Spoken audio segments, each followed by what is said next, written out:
Y hablando un poquito más de todas esas, de todos esos proyectos, en Yemen también estuvo el año pasado, en el 2010, como coordinador general de operaciones. ¿Cuáles son las necesidades de la población de esta república, de este país? Pues Yemen, como decías al principio, es uno de los países más pobres de Oriente Medio. De hecho, es el país más pobre del mundo árabe, si no me equivoco. Pero pese a todo, es un país que económicamente está un poco mejor que muchos países africanos donde trabajan Médicos Sin Fronteras. Con lo cual, también afortunadamente para ellos, las necesidades no son tan vastas, tan amplias como puede haber como en países como Sudán o como Congo, ¿no? Pero pese a todo, Yemen es un país que lleva ya muchos años en guerra, ¿eh?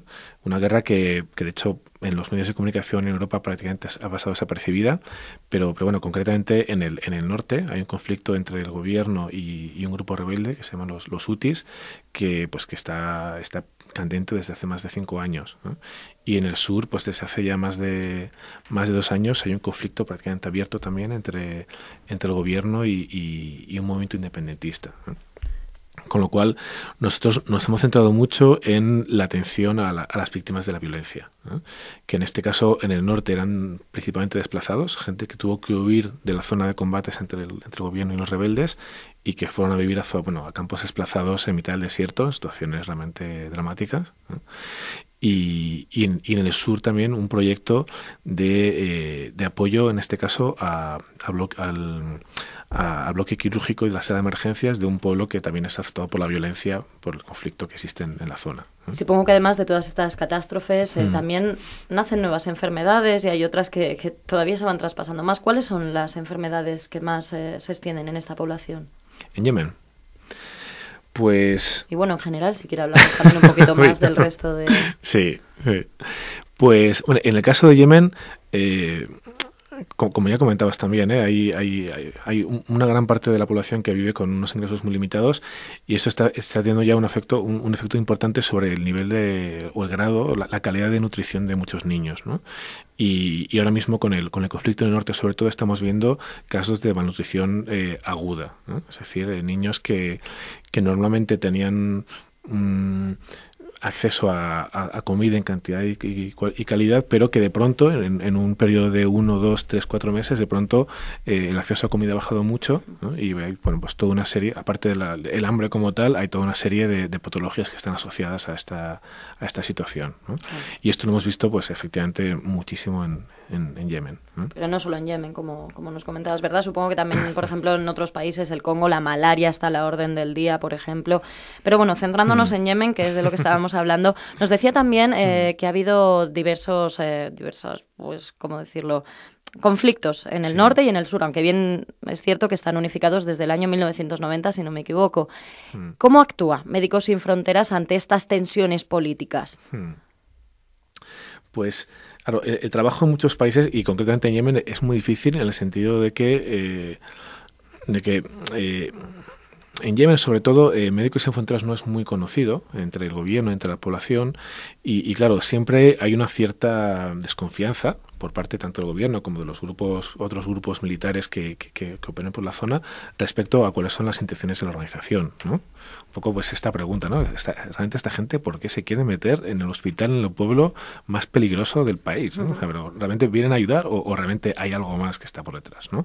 Entonces, en primer lugar, hay una labor yo casi me atrevería a decir muy diplomática de intentar transmitir a todos los poderes fácticos u oficiales del país cuáles son los objetivos y cuál es la identidad de Médicos Sin Fronteras, ¿no? Es decir, que somos una organización humanitaria, médica, venimos a traer atención médica a las víctimas del conflicto, somos neutrales, es decir, no tomamos partido por ninguna de las partes y somos independientes, es decir, no dependemos de ningún poder político o religioso, no dependemos de ningún país, ¿no?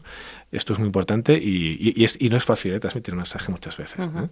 Entonces, una vez ese mensaje calado, ¿no?, pues es el momento en el cual pues logramos, o no logramos, en el caso de Yemen sí que lo logramos tener acceso a los lugares donde hay más violencia y más víctimas, ¿no? Claro. Y una vez estamos allí en estos lugares, esta labor diplomática tiene que mantenerse, por una parte para lograr pues que efectivamente que el gobierno nos siga dejando trabajar, y por otra parte para lograr garantizar que nuestros equipos y que la población para la que trabajamos no sea atacada por los diferentes grupos que están en conflicto. ¿No? Claro, por ejemplo, ahora que están con todos estos conflictos de la población, que hay bastante lío por allí, porque intentan derrocar, o por decirlo de alguna manera, el régimen autoritario de Saleh, que todavía se resiste a marcharse. ¿Cómo cree que debe actuar la comunidad internacional ante este tipo de conflictos? Porque está muriendo gente. Pues sí, es una pregunta difícil porque, claro, como... Madre mía, no hago más que preguntas difíciles. No, haces preguntas muy buenas, pero esta es especialmente difícil. Pero claro, yo también, digamos que yo como trabajador humanitario me cuesta mucho, y como miembro de una organización neutral independiente, me costaría mucho el tomar, digamos, posición política en un conflicto como el de Yemen, ¿no? Precisamente la razón por la cual Médicos Sin Fronteras puede trabajar donde trabaja es porque todas las partes entienden que nosotros no hacemos declaraciones políticas y no tomamos parte, ¿eh?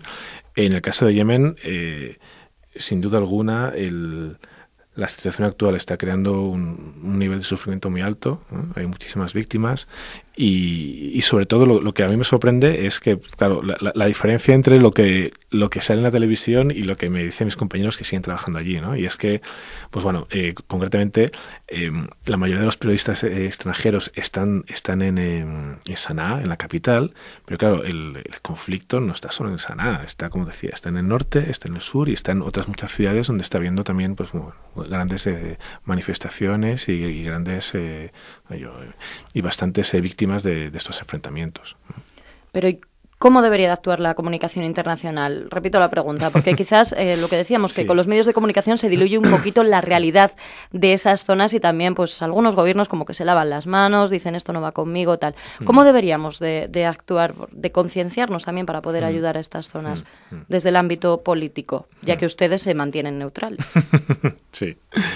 Pues no sabría decirte, la verdad, es que lo veo casi como algo muy, muy personal, ¿no? Sí, bueno. Sí. De verdad que me dejas un poco fuera de juego con esta pregunta. Bueno, pues sí. Cambio la pregunta un poquito. Venga. ¿Por qué cree que la población, por ejemplo, los españoles, se sienten ajenos a todos estos conflictos que se ven, por ejemplo, pues no solo en Yemen, también en Egipto, por ejemplo, que todas estas masacres que llevan sucediéndose durante todos estos meses? ¿Por qué cree que pasa esto? ¿Lo vemos muy lejos?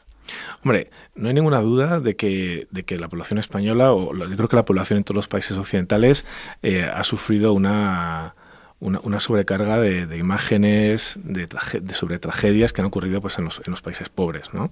Y esto pues genera en muchos casos pues una cierta, yo me atrevería a decir, una cierta anestesia, quizás, ¿no? Pues bueno, ya es un poco esta sensación de, bueno, otro país en África en el que la gente se está muriendo de hambre, otro país en el que la gente se está matando, y bueno, esto nunca va a cambiar, ¿no? Yo creo que por una parte, hay que decirlo, creo que por una parte la situación está cambiando a nivel mundial. Creo que la situación, de hecho, me atrevería a decir, un poco mejor que la que era pues hace quizás 10 años cuando empecé a trabajar con Médicos Sin Fronteras.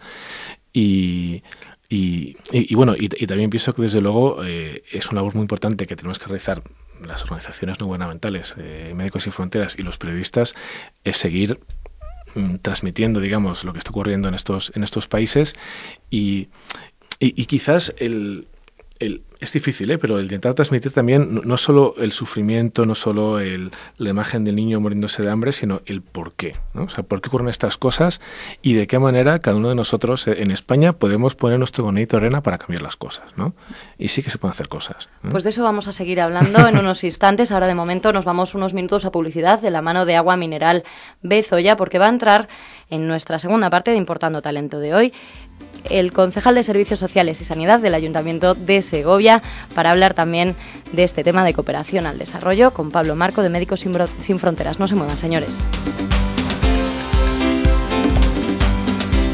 Bueno, 3 minutos nos quedan para finalizar este Importando Talento de hoy viernes con el coordinador de Médicos Sin Fronteras en la zona de Yemen, también en Haití. Bueno, en muchos lugares ha estado Pablo Marco, pero nos va a explicar en estos últimos minutos cómo cada uno de ustedes, señores oyentes, pueden colaborar con esta organización, con Médicos Sin Fronteras, de una manera un poquito más activa. Pablo, ¿qué vías hay para colaborar? Pues como comentábamos antes, es verdad que para muchos de nosotros en España, quizás mucha gente tiene la sensación de que, de que la situación en muchos países es trágica, de que desde aquí no se puede hacer nada, estamos anestesiados por la visión de tantas imágenes terroríficas, pero afortunadamente sí que podemos hacer cosas. Sí que podemos hacer cosas y en el caso concreto de Médicos Sin Fronteras, pues os voy a dar algunos ejemplos que de iniciativas que se han realizado Médicos Sin Fronteras junto con asociados, voluntarios y otras personas interesadas y que han cambiado y que han supuesto cambios muy importantes, ¿no? Pues, por ejemplo, tras una campaña lanzada por Médicos Sin Fronteras hace unos años, se ha logrado que el gobierno español cambie sus políticas de ayuda exterior de cara a la nutrición, ¿no? en países donde hay altos grados de malnutrición, ¿no? Por ejemplo, ¿no? O por ejemplo, con una campaña que lanzó Médicos Sin Fronteras hace varios años, que se llama la campaña de acceso a medicamentos esenciales, se ha logrado también que, grandes avances. Por ejemplo, que algunas farmacéuticas, por ejemplo, retiren denuncias que habían puesto contra el gobierno de la India para lograr que haya medicamentos genéricos mucho más baratos para el tratamiento de enfermedades como el SIDA u otras enfermedades que causan muchísimos muertos, ¿no? Entonces sí que hay este tipo de, sí que existen estas posibilidades y para nosotros es muy importante que a través de la información que damos y sobre todo a través de la labor que los medios de comunicación realizáis, la población esté informada y esto le permita, ser activa y realizar estos cambios. Porque decíamos antes también que Médicos Sin Fronteras se surte sobre todo de las donaciones privadas de personas anónimas que donan dinero o que también participan a través de campañas, por ejemplo, con esas pastillas del dolor ajeno. ¿Qué es esto? Que nos lo encontrábamos en la farmacia, que tenía una cajita que ponía pastillas contra el dolor ajeno. Llegas a la farmacia y ves esto y dices, ¿qué es esto? Si yo vengo aquí a por mis pastillas de la diabetes. Pues sí. Pues esta es una campaña que es un poquito una campaña más a pie de calle para que puedan... Efectivamente. Eso. Pero es una campaña que nació a raíz de la frustración que tenemos muchos trabajadores de Médicos Sin Fronteras que trabajamos en países donde hay lo que nosotros llamamos las enfermedades olvidadas, enfermedades como la leishmaniasis, la enfermedad del sueño, el Chagas, enfermedades que por no existir en los países ricos apenas hay investigación farmacéutica para lograr desarrollar los medicamentos que serían necesarios para atajar estas enfermedades, ¿eh? Y a raíz de la frustración que tenemos y que especialmente tienen los médicos, los enfermeros de Médicos Sin Fronteras de no tener los instrumentos adecuados para tratar estas enfermedades, decidimos lanzar una campaña para dar a conocer, en este caso a la sociedad española, la situación de todos estos centenares de miles de personas que tienen enfermedades para las cuales no hay tratamientos adecuados. Será una cajita de medicamento que compramos en la farmacia por €1 y se destina a que vayan medicamentos reales, supongo, a estos países para erradicar estas enfermedades. Efectivamente. Y claro, lo que es muy importante es que por una parte, efectivamente, ese dinero va destinado a proyectos relacionados con estas enfermedades, pero que además, al comprar la cajita con las pastillas, pues tienes un montón de información y la posibilidad de aprender mucho más y, como comentabas antes, de lanzar o apoyar nuevas iniciativas para que las políticas del gobierno español, gobierno europeo, farmacéuticas, puedan cambiar para que sí que haya más investigación y más desarrollo para luchar contra estas enfermedades. Y como veníamos diciendo durante toda esta entrevista, todos podemos aportar nuestro granito de arena. Pues con esto nos quedamos, Pablo, que no tenemos más tiempo, son las 2 de la tarde.